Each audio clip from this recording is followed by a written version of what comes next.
Hey y'all, it's Stacy. Welcome back to the kitchen. Today we're making my vinegar slaw. Now, if you're looking for a tart, tangy, fresh side dish, this is probably one that you're gonna wanna try.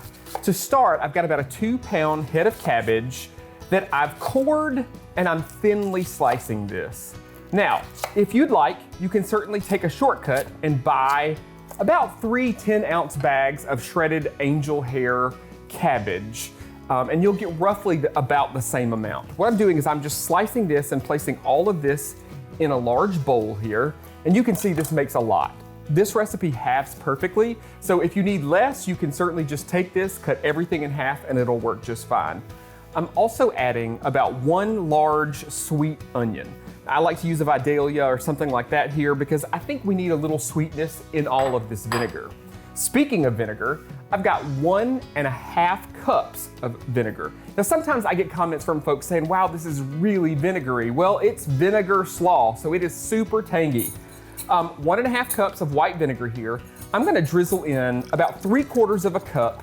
You can use either an olive oil or a vegetable oil. Keep in mind that when you do use an extra virgin olive oil or one of the more robust flavored olive oils, you're gonna get a lot of that flavor in this. And if that's something that you like, that's great. If you want something a little more mild, opt for a light olive oil or a vegetable oil. To this, I'm adding 2 teaspoons of sugar. I'm adding 1 teaspoon of salt, about a teaspoon of dry mustard, just whisking as we work here. And for another punch of flavor, this is about a teaspoon of celery seed.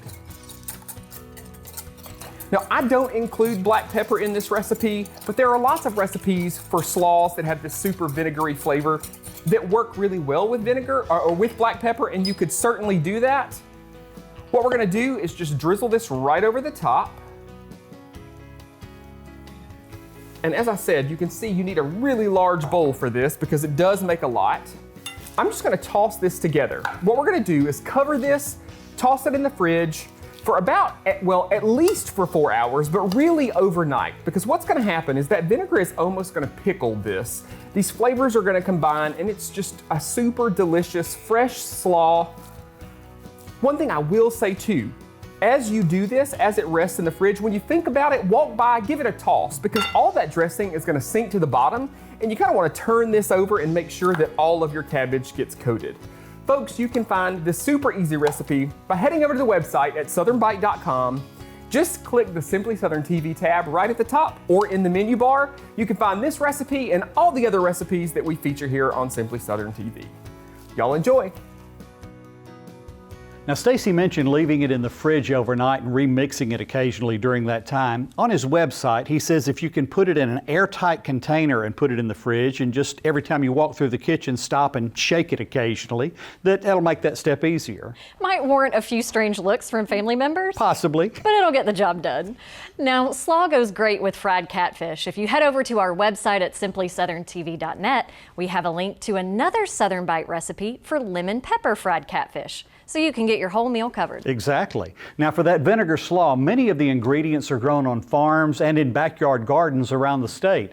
We'd like to thank Sweet Grown Alabama for sponsoring today's cooking segment. And remember to check out sweetgrownalabama.org to find farmers near you who do grow those ingredients. Now, thanks to all of you for giving us 30 minutes of your day. Kevin and I hope you'll make plans now to be with us again next week, when we'll meet a lady who spent a career feeding folks, but discovered a new passion for quilting after her retirement. And we'll venture slightly outside the borders of Alabama to a magnificent estate that was once home to the people who brought you Callaway Gardens.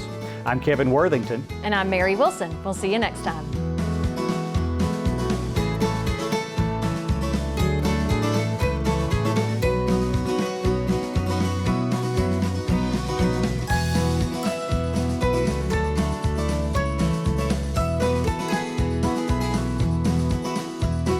Southern is produced by the Alabama Farmers Federation and made possible with the support of Alabama Farmers Cooperative and these sponsors.